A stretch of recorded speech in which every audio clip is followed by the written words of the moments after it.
Buenas noches, queridos hermanos y hermanas. Paz y bien. Qué bueno que nos encontramos aquí en esta noche, después de haber celebrado, espero, casi todos la liturgia del Viernes Santo. Quisiera comenzar con una oración que es un himno que hacía la iglesia esta mañana cuando rezábamos los laudes.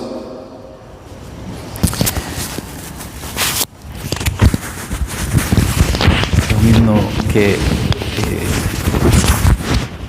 como una oración contemplando la cruz. Nos podemos quedar sentados. En el nombre del Padre, del Hijo y del Espíritu Santo. Amén. Brazos rígidos y yertos por dos garfios traspasados, que aquí estáis por mis pecados, para recibirme abiertos, para esperarme clavados. Cuerpo llagado de amores, yo te adoro, yo te sigo. Yo, Señor de los señores, quiero partir tus dolores subiendo a la cruz contigo. Quiero en la vida seguirte y por sus caminos irte, alabando y bendiciendo y bendecirte sufriendo y muriendo bendecirte. Que no ame la poquedad de cosas que van y vienen, que adore la austeridad de estos sentires que tienen sabores de eternidad, que sienta una dulce herida de ansia de amor desmedida, que ame tu ciencia y tu luz, que vaya en fin por la vida como tú estás en la cruz, de sangre los pies cubiertos, llagadas de amor las manos, los ojos al mundo muertos, y los dos brazos abiertos para todos mis hermanos. Amén. En nombre del Padre, y del Hijo, y del Espíritu Santo. Amén. Pues, una de las cosas que hacen los sacerdotes, los diáconos, los ministros de la iglesia, a veces le piden hasta los ministros de la Eucaristía que lo hagan, es ir a los funerales y acompañar a las personas que han tenido la pérdida de un ser querido. Son de las cosas, pues, a veces difíciles, a veces no, ¿verdad? No todas las muertes son iguales. A veces son muertes largas, esperadas, pero hay algunas que son un poquito más difíciles. Y esas más difíciles, muchas veces no hay mucho que decir. Simplemente uno llega y los besos y los abrazos y las lágrimas son el mejor consuelo. Y yo siempre agradezco cuando me han tocado esos funerales, pues a la gente que viene y que abraza al ser querido que está llorando, a su familiar o a la persona conocida. Y le doy las gracias por sacar de su tiempo y venir y consolar a las personas, porque verdaderamente no hay palabras, no hay homilías que llenen el dolor de una persona que ha tenido una pérdida difícil, ¿verdad?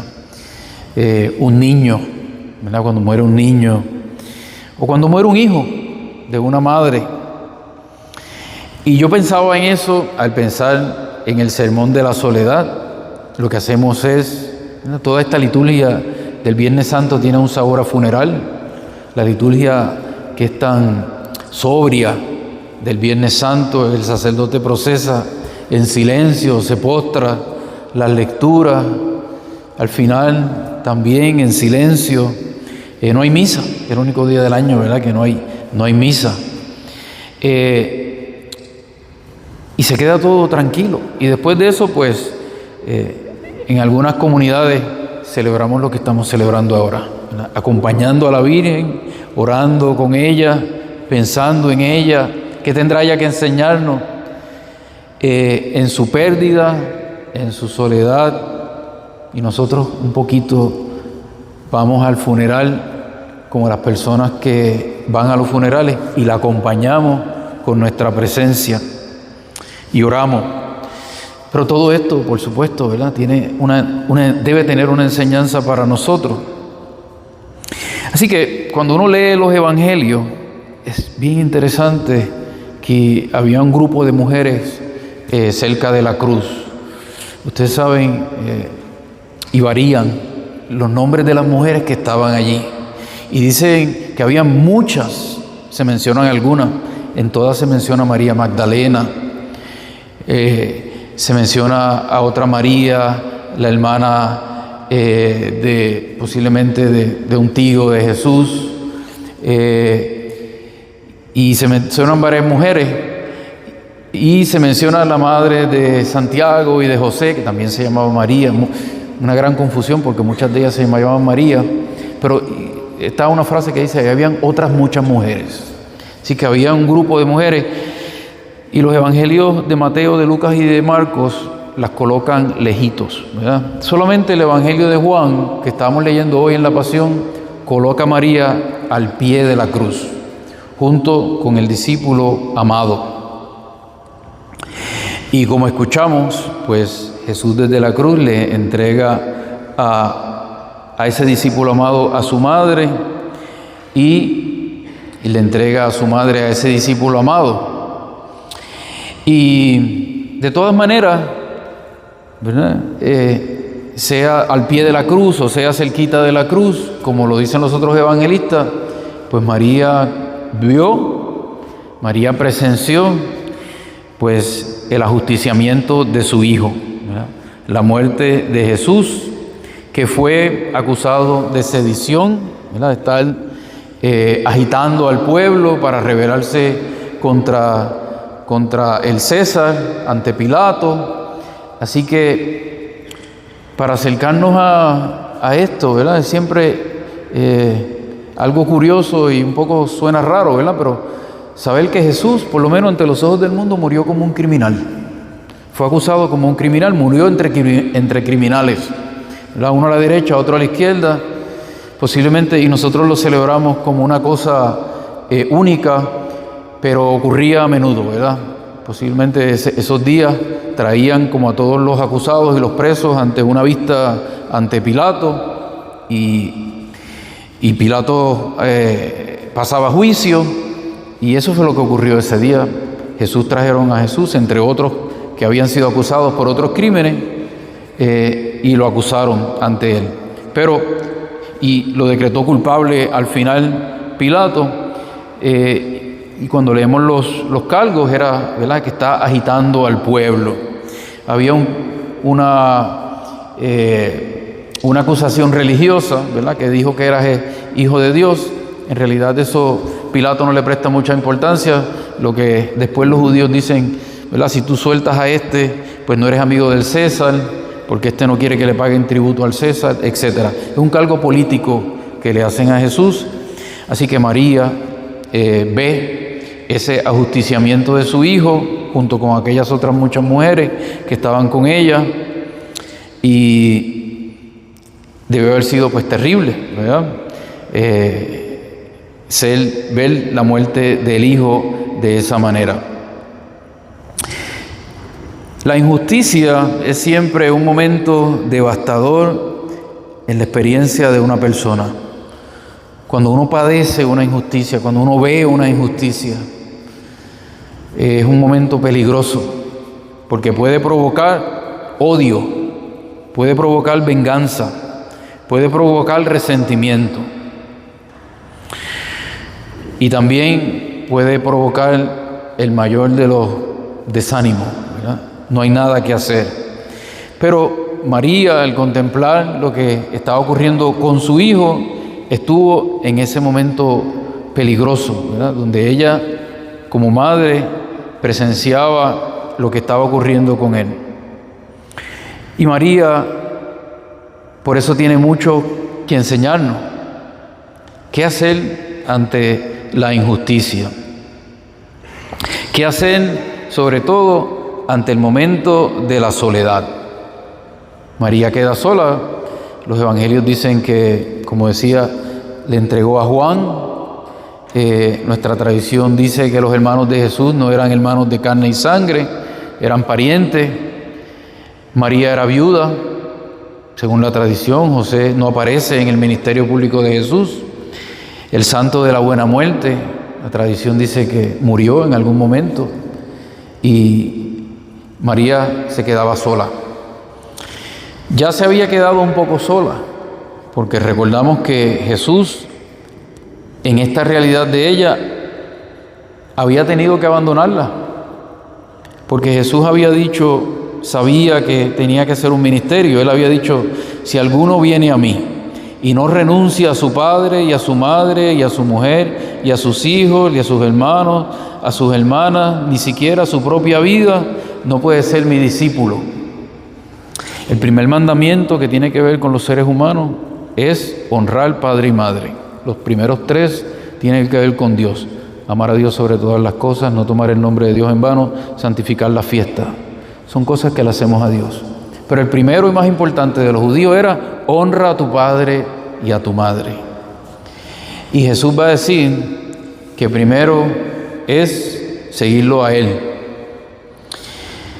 De hecho, uno de los evangelios usa una palabra fuerte, ¿verdad? Dice, el que no odia a su padre y a su madre. ¿Verdad? Quiere decir en realidad que nada se puede interponer entre los que quieren seguir a Jesús, nada, ¿verdad? Y Jesús tendría esa misma mentalidad con respecto a su misión. Nadie puede interponerse entre lo que yo tengo que hacer y la voluntad de Dios, ni su madre, ¿verdad? Por eso encontramos a Jesús un poco manteniendo al margen a María durante su ministerio público, ¿verdad? Desde que es chiquito, a los 12 años. ¿Por qué me buscan? No sabía que tenía que estar en las cosas de mi padre. En las bodas de Caná, el primer milagro, que María se le acerca y le dice, no hay vino, no ha llegado mi hora, ¿verdad? Es un no. Pero después hace el milagro.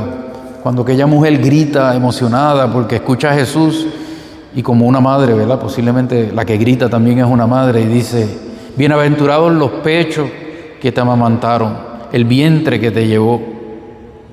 Jesús también toma distancia, ¿verdad? Dice, más bien bienaventurados los que escuchan la palabra de Dios y la pones en práctica. O cuando María viene a buscarlo con sus hermanos y él está con los discípulos y le dicen, allá afuera está tu madre y tus hermanos que te buscan. Y Jesús dice, ¿quiénes son mi madre y mis hermanos?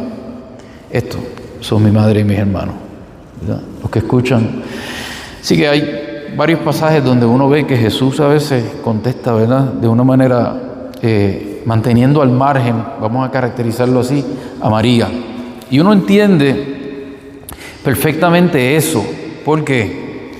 Pues porque si usted supiera que tiene que entregar su vida por alguna razón, en el caso de Jesús, Jesús sabía que tenía que entregar su vida. Jesús sabía que predicar el evangelio, que ser testigo de la verdad, le iba a costar el alma, le iba a costar la vida. Pues a la persona que yo por lo menos quisiera cerca de mí es a mi mamá.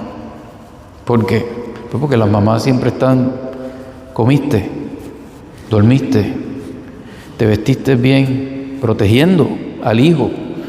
¿Qué ustedes creen que iba a hacer María? Pues protegerlo, ¿verdad? Y Jesús no quería que ella sufriera. Así que por eso durante su ministerio mantiene cierta distancia, ¿verdad? Porque el maligno trató de utilizar a Pedro, que era muy cercano a Jesús, para que Jesús no bajara a Jerusalén, para que Jesús no cumpliera con la voluntad del Padre. Y Jesús tuvo que darle la espalda y decirle, detrás de mí, Satanás, a Pedro, al que le dio las llaves, al que le dijo, y sobre ti edificaré mi iglesia, ¿verdad? Y las puertas del infierno no prevalecerán. Así que si hay alguien que tenía poder sobre Jesús, era María, porque era la madre. Y una cosa que le pide a la madre al hijo, especialmente a un hijo como Jesús, es difícil decir que no. Así que En un sentido también Jesús, no solo para protegerla del sufrimiento, de verlo morir, sino también para protegerla a ella de alguna acechanza, pues vemos en los evangelios que hay esa resistencia hasta que está en la cruz. Porque ya en la cruz, Jesús está clavado en la cruz. Jesús ya de ahí no va a bajar. Y es en ese momento entonces donde hace un elogio, un reconocimiento grande de lo que es su madre, de lo que es María, ¿verdad? Como escuchamos en el Evangelio de hoy. He ahí a tu hijo y he ahí a tu madre. Pero posiblemente Jesús dijo eso porque en efecto, ¿verdad? Para nosotros, sin duda, pues ella no tenía a dónde ir. Se quedaba verdaderamente sola. Ahora no solo se quedaba viuda, sino que se quedaba totalmente desprovista. La soledad de María. Por eso Jesús le entrega al discípulo amado a su madre en la cruz. La soledad es una experiencia de abandono. Hay momentos en la vida en donde nadie nos puede acompañar, donde se experimenta la última soledad del ser, la individualidad de cada uno. Quiere decir que nosotros nacimos solos, como decimos popularmente, y nosotros morimos solos. Y la soledad tiene algo que enseñarnos, aunque es algo que en realidad evitamos a toda costa, la soledad. Y María ahora experimenta la más profunda y la más grande de las soledades. La tristeza de María sería inconmensurable. Como dijo Simeón, en esta noche es que se realiza verdaderamente aquella profecía. Una espada te atravesará el alma. De la manera más gráfica posible, así debió haber sido ver el ajusticiamiento de Jesús. Y solo podemos especular, ¿verdad? Los evangelios no guardan ningún tipo de memoria después de María al pie de la cruz, de lo que pudo haber sucedido.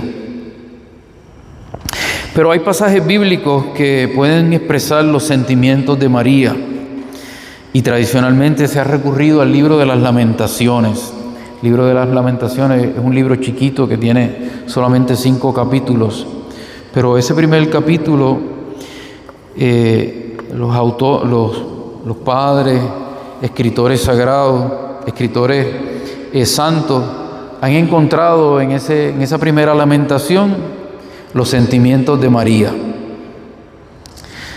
Y algunos versículos de ese capítulo dice que son la hija de Sión, es el pueblo de Israel que ha sido llevado a Babilonia, que está en el exilio y el pueblo llora.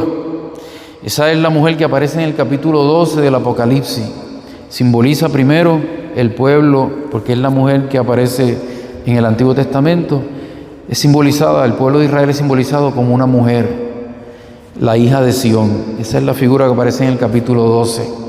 Pero en el capítulo 12 del Génesis, del Apocalipsis, como la madre de Jesús se llama María, pues una interpretación perfecta, ¿verdad?, es María. Y aquí más o menos ocurre lo mismo en Lamentaciones. Y dice esa lamentación de la mujer que llora, que solitaria se encuentra. Permítanme un segundo poner aquí la luz. Que solitaria se encuentra, como una viuda ha quedado. Esto es Lamentaciones capítulo 1. Llora que llora de noche, surca el llanto sus mejillas, no hay quien la consuele. Le domina, el enemigo le ha vencido, feliz está el adversario, porque Yahvé la ha afligido. La hija de Sión ha quedado privada de todo su esplendor. Los enemigos la miran y se burlan de su ruina. Ustedes que pasan por el camino, miren y fíjense bien si hay un dolor parecido al dolor que me atormenta. Me ha dejado desolada, todo el día dolorida. El Señor me ha dejado a merced de ellos. Por eso estoy llorando, mi ojo se deshace como el agua, pues no hay quien me consuele, quien me devuelva el ánimo. Así que solo unos pasajes, ¿verdad?, con un texto inspirado de la Biblia, tratar de poner palabras en los labios de María. ¿Cómo se sentiría? Solo podemos especular. ¿Cómo quedaría el Gólgota después de la crucifixión de Jesús? Posiblemente unos pocos soldados, después que todo el mundo ya lo vio morir. Las mujeres llorosas a distancia, no habían discípulos, todos salieron corriendo, dejaron a Jesús solo, excepto Juan, el amado. 2 hombres, menciona la Biblia, estaban allí: José de Arimatea y Nicodemo, que fueron en silencio y casi escondidos para darle sepultura a Jesús. Y yo pensaba que comparaba esto como cuando, tratando de ver, ¿verdad?, el Gólgota, como cuando hay un gran concierto, una gran fiesta, y se acaba la fiesta y se acaba el concierto, o se acaba una gran actividad que atiende mucha gente, y se va todo el mundo. Los únicos que están allí son los que están limpiando, recogiendo los vasos del piso, recogiendo la basura que ha quedado, y generalmente lo que hay es un silencio.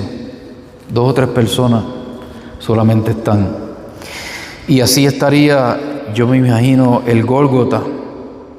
Silencio. Cuando todo se ha perdido, cuando ya nada parece tener sentido, es el momento de la oración. La soledad puede ser un momento de gracia. Y ahí está María en ese momento de gracia. Hay un autor franciscano, se llama Richard Rohr, y escribió un libro que se llamaba, en español sería Todo pertenece, así se llama, ¿verdad? En inglés, Everything Belongs.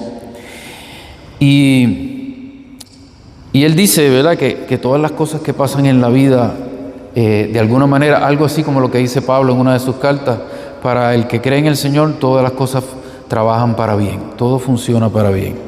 Y él está hablando de los momentos difíciles en la vida, de los momentos de soledad, de los momentos de abandono, y él dice que casi nadie baja voluntariamente al vientre de la ballena.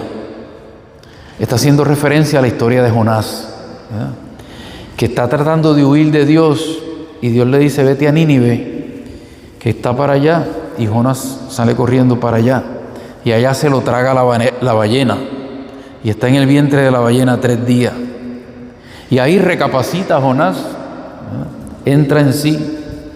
Y lo que quiere decir Richard Rohr, ¿verdad?, que los momentos de soledad, los momentos de abandono, nadie entra a eso voluntariamente.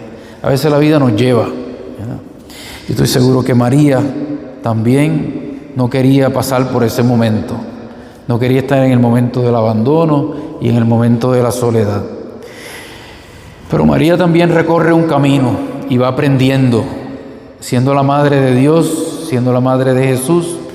También ignoraba muchas cosas que las va a ir aprendiendo en el camino. Y esta noche es un momento de crecimiento, es un momento de crecimiento para la fe. Dicen que los momentos de soledad pueden ser momentos de amargura o pueden ser momentos de crecimiento en la fe, de fortalecimiento en la prueba. Y ahí, y en ese estado es que ahora se encuentra María.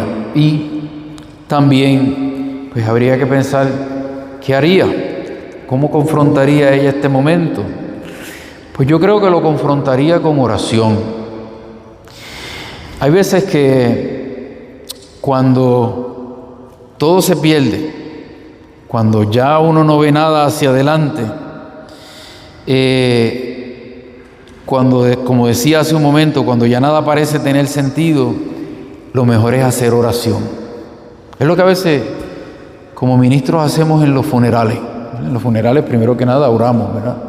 Pero momentos especialmente difíciles no son momentos para pensar mucho, porque la cabeza a veces no da, la razón a veces no entiende, no comprende lo que ha pasado. Hoy lo que ocurre, lo que experimentó María y los apóstoles y todos ellos, fue una gran catástrofe, fue una gran decepción.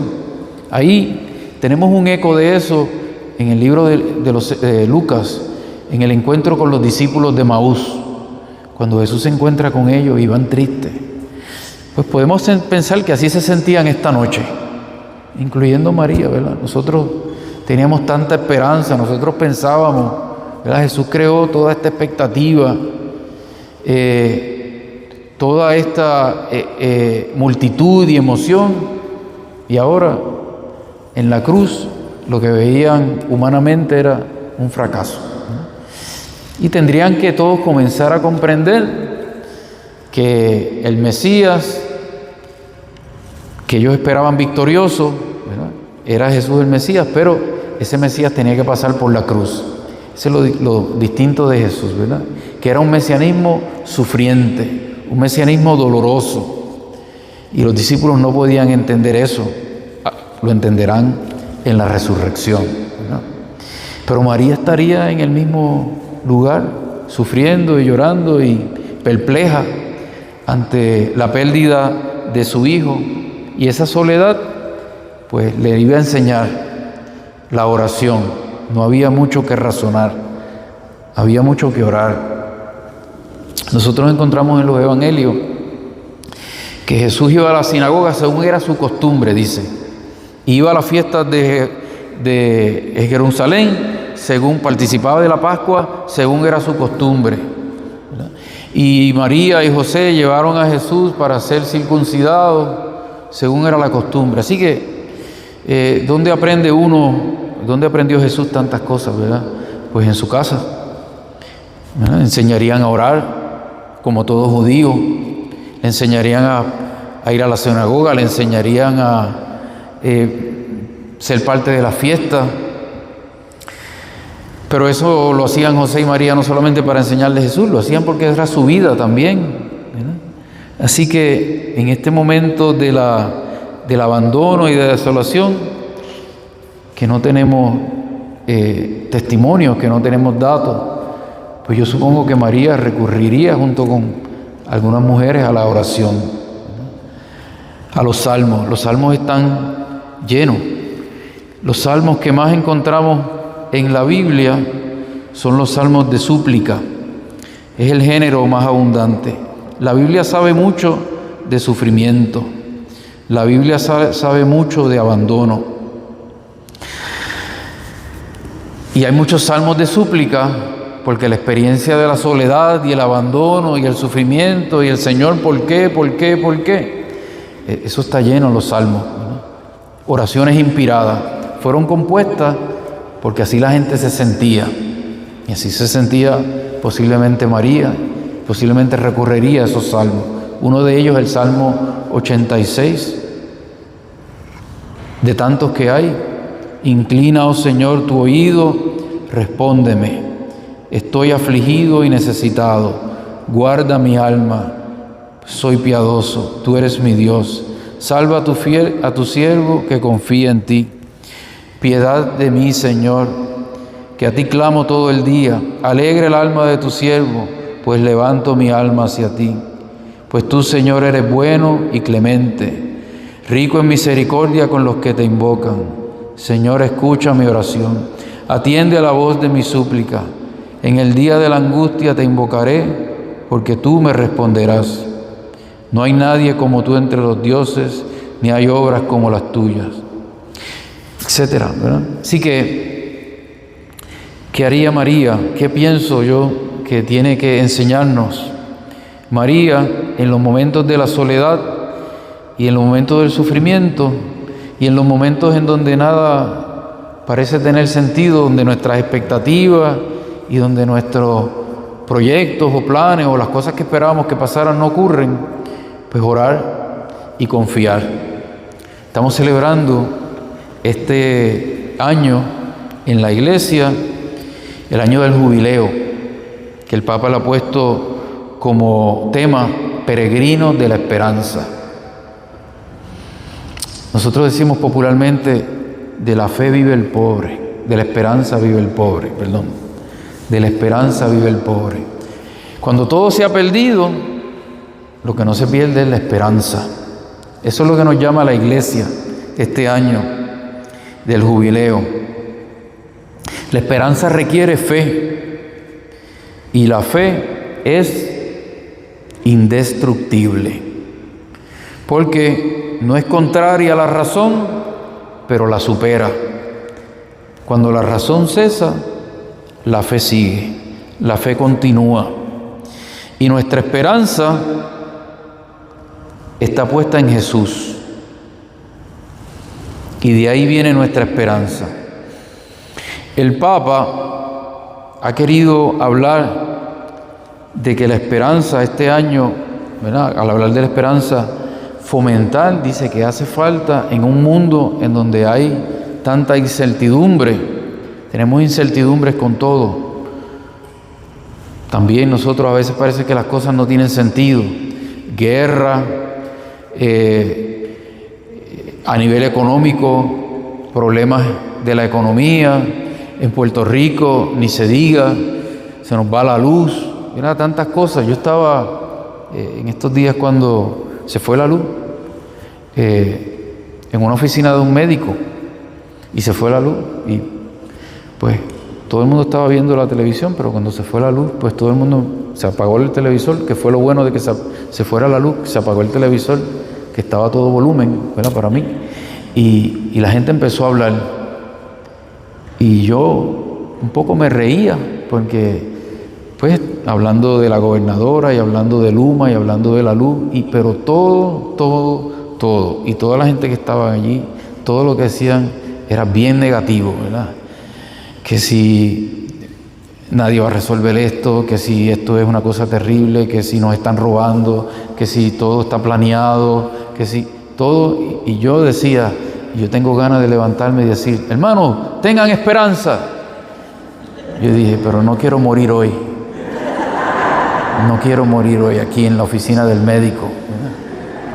Pero ahí es donde viene la esperanza, ¿verdad? Cuando todo, nosotros vivimos en un mundo de mucha pesimismo, perdemos el corazón, perdemos el ánimo. Y es precisamente a veces cuando se pierde todo, ¿verdad? Cuando estamos en el vientre de la ballena, donde vienen los grandes rescates, ¿verdad? El hijo pródigo, una de las cosas hermosas de esa parábola, es que tenía que llegar a querer comer algarroba, porque si no llega hasta ese momento, no entra dentro de sí. Tenía que caer lo más bajo posible. Y es solamente en esos momentos en donde a veces brota la esperanza, ¿verdad? Brota la fe. Le entró el Espíritu, ¿verdad? Y dijo, volveré a la casa de mi Padre.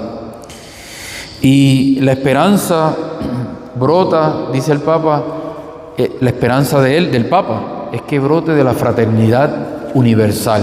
Él escribió una encíclica bellísima, Fratelli Tutti, ¿verdad? Que habla de la solidaridad, de la fraternidad universal. Y esto es un tema que él continúa, ¿verdad? Y es contrario a replegarse. Eso de la fraternidad, eso de la solidaridad, eso de la hermandad, es lo contrario al mundo actual, que es el individualismo, ¿verdad? Replegarse en uno solo, hundirse en el pesimismo. Así que yo pienso que pues María, ¿verdad? es un símbolo de la esperanza. Que ella, a pesar de todo ese sufrimiento que experimentó, que presenció, fue luego la que fue capaz de estar con los discípulos en el día de Pentecostés, orando con ellos, porque ella misma había atravesado ese momento oscuro, ese momento de abandono, ese momento de soledad, y le podía dar a los apóstoles consuelo, le podía dar a los apóstoles fortaleza, le podía dar a los apóstoles esperanza, porque aún en ese momento en que ella estuvo sola, pues ella tuvo esperanza, ¿verdad? Ella, porque conocía a su Hijo. Hay un pasaje, quizás de los más bonitos de la Biblia, que está en el Cantar de los Cantares, capítulo 8, versículo 6 en adelante. Dice: ponme como un sello en tu corazón, como un sello en tu brazo, que es fuerte el amor como la muerte, implacable como el Sheol, la pasión. Saetas de fuego, sus saetas, una llamarada de Yahvé. No pueden los torrentes apagar el amor, ni los ríos pueden anegarlo. Si alguien ofreciera el patrimonio en cambio del amor, quedaría cubierto de vergüenza. Quiere decir que el amor es más fuerte que la muerte, dice ese pasaje, ¿verdad? Y yo supongo que ese mismo amor que María tenía por su Hijo era la esperanza, ¿verdad? La esperanza de que lo volvería a ver. Y siempre ha sido en la iglesia una pregunta de que cuando Jesús resucitó, ¿a quién se le apareció? Los evangelios dicen, se le apareció a María Magdalena, se le apareció a Pedro, se le apareció a los discípulos, dice que en un momento se le apareció a 500, pero no dice en ningún sitio que se le apareció a María, en ningún sitio. Y eso como que a la iglesia un poquito le ha molestado, ¿verdad? Que no apareciera, porque si ella fue la que más lloró, ella fue la que más sufrió, ella fue la que más sola se quedó, más abandonada, ¿por qué no habría un testimonio bíblico donde Jesús se apareciera a su madre? Pues yo estaba un poco pensando sobre eso y me puse a buscar, ¿verdad? Y una de las cosas que, ahora no me recuerdo cuál era, de los padres de la iglesia que decía, pues nadie le hubiera creído. Eso es lo que pasaba. Por eso los evangelios no consignan que se le apareció a María, porque no hubiera sido un testigo creíble. La madre hubiera dicho, sí, está vivo, yo sé que está vivo, yo sé que vive. Y todo el mundo hubiera dicho, bueno, es la madre, ¿qué se puede esperar? Pero, decía él, con toda seguridad, a la primera que se le apareció fue a María, porque fue pues la que más cerca estuvo de él, ¿verdad? Fue desde el principio pues su madre, fue la que más sufrió, fue la que más seguramente él se preocupó. Así que aunque la tradición bíblica no consigne esa aparición, casi con toda seguridad podríamos decir que a la primera que se le apareció fue a María, ¿no? Y fue la primera que se regocijó, y fue la primera que se alegró, porque ella sabía, como dice quizás ese cántico el Cantar de los Cantares, que el amor no muere y que por eso su Hijo resucitaría. Quizás fue la única que escuchó esa última parte que le decía a los discípulos, Jesús, el Hijo del Hombre tiene que ser entregado en manos de los líderes religiosos, de los fariseos, lo condenarán, lo juzgarán, morirá, pero al tercer día resucitará. Y los discípulos siempre se quedaban tristes cuando escuchaban eso. No entendían la última parte. Posiblemente fue María la que lo entendió, porque a sus oídos habrá llegado esas palabras de Jesús, y eso la sostendría en la esperanza y en la oración, en su soledad y en el abandono que esta noche como madre sintió. Pidamos al Señor que nos conceda en nuestros momentos también de soledad y de abandono estar con María, orar con María cuando nuestra razón no nos dé suficientes razones, y tener la esperanza y la fe que ella nos enseña. Amén. Agradecer en esta noche a Fray Roberto Martínez por sus palabras en el Sermón de la Soledad. La Iglesia nos invita esta noche a estar en silencio interior. María, en el momento más triste, de profundo dolor, que ella hizo silencio. Y ella siempre, ante las interrogantes que hizo, esperar algo más de Dios. Y esperar algo más de Dios es esperanza. Pues María nos enseña a que seamos hombres y mujeres llenos de esperanza, a esperar siempre algo más de Dios. Y ese silencio interior nos ayuda a contemplar. Y esa contemplación que nos pide la Iglesia hoy es contemplar ese misterio de la muerte de Cristo, para mañana, con gozo y con alegría, celebrar la Pascua. Vamos a ponernos de pie para cantar una canción a la Virgen que todos sabemos, eso nadie la olvida. Vamos a hacer esa ofrenda a María para que nos cuide, nos ayude en el momento del dolor, en el momento difícil. Nos acordemos de ella para hacer silencio interior, no reclamar a Dios y esperar algo más de Él. Dios te salve, salve María, llena eres de gracia, el Señor es contigo, y bendita tú eres entre todas las mujeres, y bendito es el fruto de tu vientre, Jesús. Santa, Santa María, Madre de Dios, ruega por nosotros pecadores,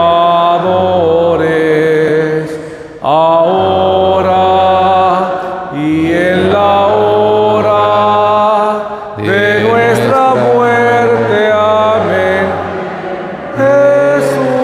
Jesús. El Señor esté con ustedes. Y con tu espíritu. Y la bendición de Dios Todopoderoso, del Padre, del Hijo y del Espíritu Santo, descienda sobre ustedes y permanezca para siempre. Amén. Vivir en la paz del Señor y esta noche contemplar este misterio de la salvación de Dios a nosotros por medio de Jesucristo.